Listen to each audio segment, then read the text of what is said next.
मैंने supreme court में PIL file किया है कि धर्मांतरण को रोका जाए और माननीय सुप्रीम कोर्ट पे उस पर अगले सप्ताह सुनवाई होने वाली है। केंद्र सरकार के अलावा सभी राज्य सरकारों को नोटिस जारी हो रखा है। मैंने अपनी याचिका में कहा है कि 10,000 हिंदुओं का प्रतिदिन धर्मांतरण हो रहा है और धर्मांतरण एक राष्ट्रीय समस्या है। धर्मांतरण किसी एक राज्य में नहीं हो रहा है बल्कि पूरे देश में हो रहा है। इसलिए धर्मांतरण रोकने के लिए केंद्रीय स्तर पर कानून की आवश्यकता है। मैंने ये भी कहा है कि धर्मांतरण अपने आप में ये हमारी राष्ट्र की सुरक्षा के लिए खतरा है और जो राष्ट्र की सुरक्षा के लिए खतरा है उससे निपटने के लिए हमारे पास एक कानून है, नेशनल सिक्योरिटी एक्ट।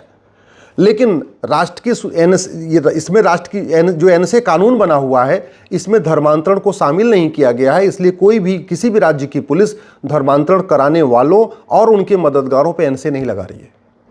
मैंने अपनी याचिका में यह भी कहा है कि धर्मांतरण अपने आप में एक अनलॉफुल एक्टिविटी है और जो अनलॉफुल एक्टिविटी है उससे निपटने के लिए हमारे पास एक कानून है, यूएपीए है। लेकिन किसी भी राज्य की पुलिस धर्मांतरण कराने वालों और उनके मददगारों पे यूएपीए नहीं लगा रही है क्योंकि हमने इसमें अनलॉफुल एक्टिविटी में जो अपराधों की लिस्ट है उसमें धर्मांतरण को शामिल नहीं किया। हमने ये भी कहा है कि धर्मांतरण अपने आप में इनडायरेक्ट वॉर है, वेजिंग वॉर है। मुगल यहां आए थे धर्मांतरण कराने, अंग्रेज यहां आए थे धर्मांतरण कराने। मुगलों ने आके यहाँ पे इस्लाम को फैलाया, अंग्रेजों ने आके यहाँ क्रिश्चियनिटी को फैलाया और नतीजा ये हो गया है कि आज की डेट में हम 9 राज्यों में ख़त्म हो चुके हैं। हिंदुस्तान के 9 राज्यों में हिंदू ख़त्म हो चुके हैं। अगर जिले वाइज देखिए तो 800 जिलों में से 200 जिलों में हिंदू ख़त्म हो चुके हैं। हिंदुस्तान में कुल 6000 तहसीलें हैं और उसमें से 1500 तहसीलों की डेमोग्राफी बदल गई है, यानी 1500 तहसीलों से भी हिंदू खत्म हो गए। यानी 25% राज्यों में हिंदू खत्म हो गए, 25% जिलों में हिंदू खत्म हो गए, 25% तहसीलों में हिंदू खत्म हो गए। और जो पुराना वाला आईपीसी था उसमें भी वेजिंग वॉर की धारा थी और नए वाले ये जो बीएनएस बना इसमें वेजिंग वॉर की धारा है। लेकिन वेजिंग वॉर में धर्मांतरण को शामिल नहीं किया गया है, इसलिए किसी भी राज्य की पुलिस धर्मांतरण कराने वाले मिशनरियों, जिहादियों और उनके मददगारों पे वेजिंग वॉर की धारा नहीं लगा रही है। मैंने ये भी कहा है कि जो धर्मांतरण है ये कोई एक व्यक्ति नहीं करता, एक पूरा ऑर्गेनाइजेशन होता है, इसमें कई लोग शामिल होते हैं और बड़ा स्ट्रक्चर्ड वे में होता है, ऑर्गेनाइज्ड वे में होता है। और जो ऑर्गेनाइज क्राइम होता है उससे निपटने के लिए पहली बात तो हर राज्यों के पास अपना अपना कानून है। यूपी के पास गैंगस्टर एक्ट है, महाराष्ट्र के पास मकोका है, गुजरात के पास गुजकोका है। इसके अलावा ये जो भारतीय न्याय संहिता है इसमें भी ऑर्गेनाइज क्राइम से निपटने के लिए एक प्रावधान है। लेकिन किसी भी राज्य की पुलिस वो धारा नहीं लगा रही है क्योंकि जहां ऑर्गेनाइज क्राइम को हमने अपराध घोषित किया उसमें धर्मांतरण को ऑर्गेनाइज क्राइम डिक्लेयर नहीं किया है। हमने ये भी कहा है कि ये जो धर्मांतरण है ये पैसे फंडिंग होती है, इसलिए धर्मांतरण कराया जाता है। मिशनरियों को भी फंडिंग होती है, जिहादियों को भी फंडिंग होती है। खाड़ी देशों से हवाला के जरिए फंडिंग होती है, पश्चिम के देशों से एफसीआरए के जरिए फंडिंग होती है। जो इनके एनजीओ बन गए हैं उनको भी एफसीआरए के जरिए फंडिंग होती है। भारत के अंदर से फंडिंग होती है, भारत के बाहर से फंडिंग होती है। जो यहाँ ड्रग स्मगलिंग का पूरा कारोबार चलता है उससे जो पैसा आता है उससे भी धर्मांतरण कराया जाता है। जो यहाँ वक्फ के जरिए पैसे आ रहा है उससे भी धर्मांतरण कराया जा रहा है। जो चर्चेज के जरिए पैसे आ रहा है उससे भी धर्मांतरण कराया जाता है। जो मिशनरी स्कूल है, मिशनरी हॉस्पिटल है, वहाँ जो पैसा आ रहा है उससे भी धर्मांतरण कराया जा रहा है।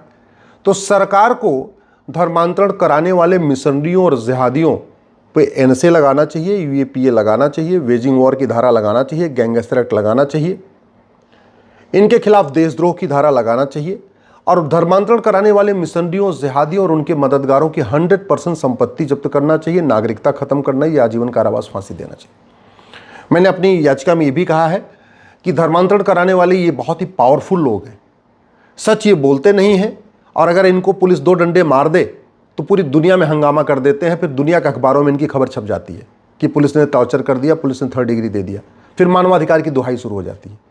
इसलिए ज़रूरी है कि जो लोग धर्मांतरण करा रहे हैं इनका narco polygraph brain mapping test किया जाए। जैसे ही 10-20 धर्मांतरण कराने वाले मिशनरियों, जिहादियों का narco polygraph brain mapping test होगा, पूरे के पूरे सिंडिकेट का पता चल जाएगा। पूरे कहाँ से पैसा आ रहा है, कौन पैसा दे रहा है, कितने लोगों का धर्मांतरण हुआ, सब खबर आ जाएगी सामने। दुर्भाग्यवश मेरी धर्मांतरण कराने वाली जो मेरी पीआईएल है उसका विरोध करने के लिए कई सांसद आ गए। जिन सांसदों ने शपथ लिया है कि हम भारत की रक्षा करेंगे, हम भारत की एकता अखंडता की रक्षा करेंगे, भारत की संस्कृति की रक्षा करेंगे, भारत की परंपराओं की रक्षा करेंगे, वही लोग धर्मांतरण होते रहना चाहिए, मेरी पीआईएल डिसमिस होनी चाहिए, वो सुप्रीम कोर्ट में हमारी पीआईएल का विरोध कर रहे हैं। ऐसे मेरी अनेक पीआईएल है, मेरी ज्यादातर पीआईएल में एक दो सांसद आके खड़े हो जाते हैं। इसलिए मैं पहली बात तो आप लोगों से पूछ रहा हूं कि क्या सांसदों को वकालत करने का अधिकार मिलना चाहिए क्या?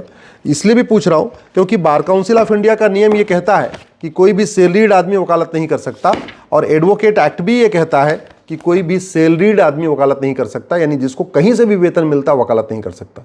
इसके बावजूद सांसद वकालत कर रहे हैं, और जितने भी मेरी पीआईएल है उसका विरोध करने आ रहे हैं। जो भी मेरी पीआईएल सनातन के हित में है, राष्ट्र के हित में है, देश की एकता अखंडता के हित में है, जो भी मेरी पीआईएल विदेशी कुरीतियों को खत्म करने के लिए है, जो मेरी पीआईएल विदेशी कुप्रथाओं को खत्म करने के लिए है, उन सब का विरोध करने कोई न कोई, किसी में एक सांसद आते हैं, किसी में दो सांसद आते हैं, किसी में तीन सांसद आते हैं, और सांसदों को वेतन भत्ता, गाड़ी, बंगला, पेंशन सब कुछ जनता के टैक्स के पैसे से मिलता है।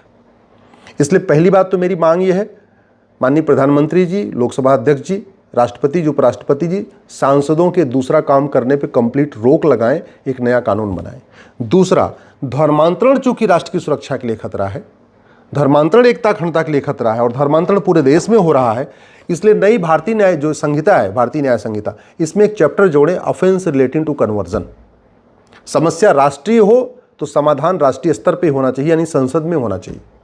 ये बीमारी पूरी तरीके से पूरे देश में चल रही है। केरल में भी धर्मांतरण हो रहा है, बंगाल में भी हो रहा है, पंजाब में भी हो रहा है, कश्मीर में तो अब होगा नहीं क्योंकि सब खत्म हो चुके हिंदू। जिन 9 राज्यों में हिंदू खत्म हो गए वहाँ धर्मांतरण भी बंद हो गया, लेकिन जहाँ हिंदू हैं वहाँ धर्मांतरण हो रहा है।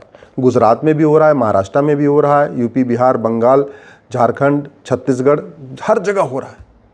तो एक नया इसमें चैप्टर जोड़ा जाए, ऑफेंस रिलेटिंग टू कन्वर्जन, और धर्मांतरण कराने वाले मिशनरियों, धर्मांतरण को राष्ट्र की सुरक्षा के लिए खतरा घोषित किया जाए, धर्मांतरण को देश की एकता अखंडता के लिए खतरा घोषित कर दिया जाए, धर्मांतरण को देशद्रोह घोषित कर दिया जाए, धर्मांतरण को एक संगठित अपराध घोषित कर दिया जाए, और धर्मांतरण को वेजिंग वॉर डिक्लेयर कर दिया जाए।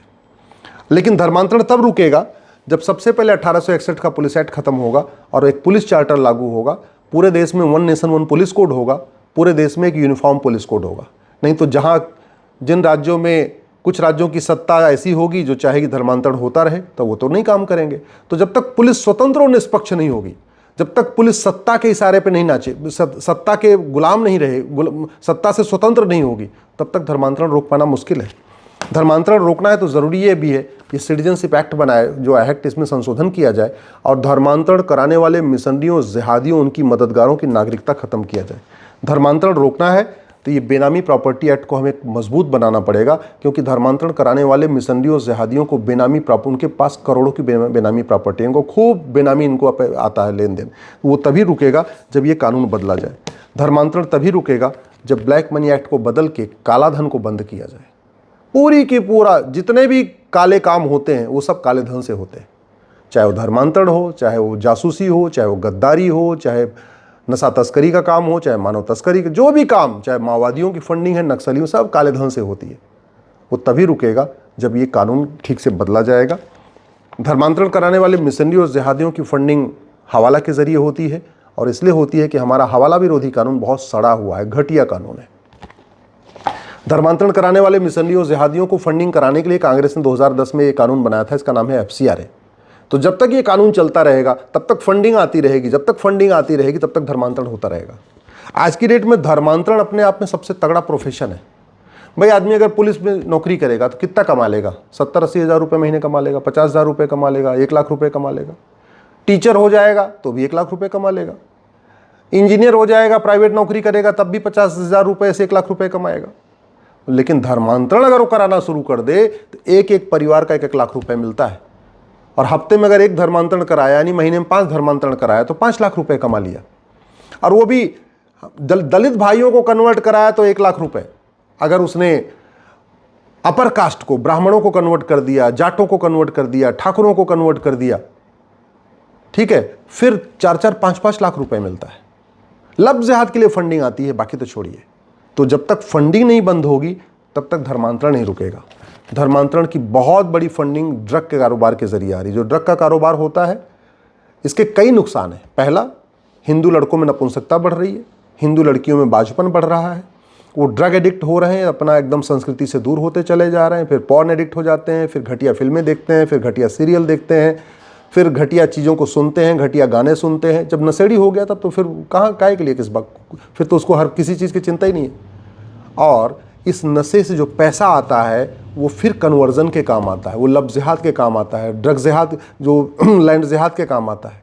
जो ड्रग के ज़रिए पैसा आता है उसे घुसपैठियों की झुग्गी बनाने का काम आता है, झुग्गी घुसपैठियों को मदद करने के काम आता है। तो इसलिए नशा तस्करों को फांसी देने, नशा तस्करों के 100% संपत्ति जब्त करने के लिए कानून बनाना पड़ेगा। एक जो ये धर्मांतरण चल रहा है उसका एक बड़ा कारण है कि हिंदुओं को निहत्था बना दिया गया है। आजकल हिंदुओं के घर में दुर्गा जी की मूर्ति है लेकिन तलवार नहीं होती, शंकर जी की मूर्ति है लेकिन त्रिशूल नहीं होता, गणेश जी की मूर्ति है लेकिन फरसा नहीं होता, परशुराम की मूर्ति है फिर भी फरसा नहीं होता। उसका मूल कारण है ये आर्म्स एक्ट। इस आर्म्स एक्ट को बदलना चाहिए और जो जिसकी पूजा करते हैं, अगर वो कोई शंकर जी की पूजा करता है तो उसको 6-7 फीट का त्रिशूल रखने का अधिकार मिलना चाहिए। ये कानून कहता नहीं 6 इंच का त्रिशूल, इतना बड़ा त्रिशूल किस काम का बताओ। जो लोग देवी जी की पूजा करते हैं उनको कम से कम 5 फीट की तलवार रखने का अधिकार मिलना चाहिए। जो लोग हनुमान जी की पूजा करते हैं उनको 5-6 फीट का गदा रखने का अधिकार मिलना चाहिए। जो लोग गणेश जी की पूजा करते हैं उनको कम से कम 6 फीट 7 फीट का एक फरसा रखने का अधिकार मिलना चाहिए। गणेश जी का मुख्य संस्था फरसा। तो ये कानून बदलना चाहिए। और सबसे इम्पॉर्टेंट ये है, राइट टू एजुकेशन एक्ट बदल के भारत में राइट टू इक्वल एजुकेशन लागू करना चाहिए। और ये नेशनल जो माइनॉरिटी कमीशन एक्ट है, सबसे पहले माइनॉरिटी को डिफाइन कर देना चाहिए। अब समय आ चुका है कि इस बात पे एक चर्चा हो कि माइनॉरिटी होगा कौन, जिसकी जनसंख्या भारत में 1 लाख होगी टोटल, या भारत में 2 लाख होगी, या जिसकी जनसंख्या 5 लाख होगी, या जिसकी जनसंख्या 10 लाख होगी, या जिसकी जनसंख्या 50 लाख होगी। कितनी जनसंख्या वाला व्यक्ति माइनॉरिटी कहलाएगा, इस पे चर्चा करने की ज़रूरत है। और अब समय आ चुका है कि जो लोग धर्मांतरण कराने वाले मिशनरियों जिहादियों की मदद करते हैं उनके लिए इस कानून में बदलाव किया जाए, रिप्रेजेंटेशन ऑफ पीपल एक्ट में। और ऐसे लोगों को चुनाव लड़ने, पार्टी बनाने, पार्टी पदाधिकारी बनने पे आजीवन प्रतिबंध लगाया जाए, तब रुकेगा धर्मांतरण। मैं पहले भी कई बार कह चुका हूँ, अफगानिस्तान भी हिंदू राष्ट्र था, हिंदू खत्म हो गए। पाकिस्तान भी हिंदू राष्ट्र था, हिंदू खत्म हो गए। बांग्लादेश में भी हिंदू खत्म हो जाएंगे।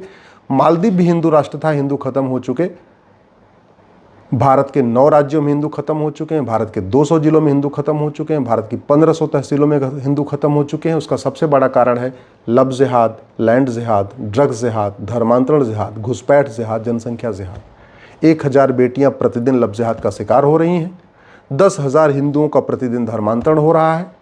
6 करोड़ घुसपैठिए भारत में आ चुके हैं। उसका मूल कारण भी घटिया कानून है। ड्रग्स जिहाद के जरिए लड़कों को नपुंसक बनाया जा रहा है, लड़कियों में बाजपन बढ़ रहा है। 90,000 बच्चे पर डे पैदा हो रहे हैं। एक तरफ रेशियो बहुत तेज़ी के साथ विभाजन हुआ, उसके बाद जहाँ हिंदू 90% थे, फिर 88% हुए, फिर 85% हुए, फिर 84% हुए। हर जनगणना में हिंदू कम होते गए। अब तो 78-79% हो, ये 2011 में 79% हो गए थे। अभी अगली जनगणना होगी तो देखना हिंदू हो जाएंगे 75%। और जहाँ जहाँ हिंदू घटता है वहाँ अराजकता बढ़ती, इसमें कुछ बताने की ज़रूरत नहीं है। पत्थरबाजी बढ़ती है, अलगाववाद बढ़ता है, कट्टरवाद बढ़ता है, जिहाद बढ़ता है, मजहबी उन्माद बढ़ता है। ये भारत का संविधान बचाने के लिए हिंदू की जो डेमोग्राफी बदल रही है उसको रोकना ज़रूरी है। उसको रोकने के लिए धर्मांतरण रोकना ज़रूरी है। और धर्मांतरण तभी रुकेगा जब मैंने बता दिए ये सारे कानून बदले जाएंगे। एक कानून से बदलने से धर्मांतरण नहीं रुकेगा। धर्मांतरण बदलने के लिए कम से कम 5 कानून बदलने पड़ेंगे, फंडिंग रोकनी पड़ेगी, तब धर्मांतरण रुकेगा। इसलिए मैं आपसे आग्रह कर रहा हूँ, इस वीडियो को अपने सारे जान पहचान के नेताओं को भेजिए, अपने जान पहचान के लेखकों को भेजिए, अपने पत्रकारों को भेजिए, कलमकारों को भेजिए। अधिक से अधिक इस वीडियो को शेयर करिए जिससे पूरे देश में जन जागरण हो और इस पर संसद में चर्चा हो।